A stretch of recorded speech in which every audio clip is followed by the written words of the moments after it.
মুখে মাস্ক, চোখে কালো সানগ্লাস, হাতে দেশীয় অস্ত্র। দাপটের সঙ্গে রাস্তায় মহড়া দিচ্ছে কয়েকশো কিশোর। প্রথম দেখায় রাজনৈতিক কর্মসূচি মনে হলেও এটি আসলে একটি কিশোর গ্যাংয়ের শক্তি প্রদর্শন।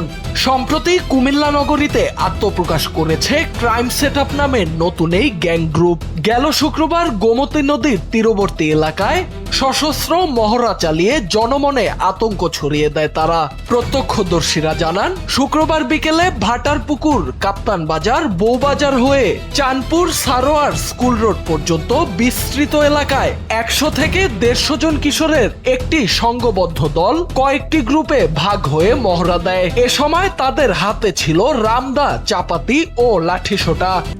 RICL TMX, যুগের পর যুগ স্থাপনা থাকে মজবুত।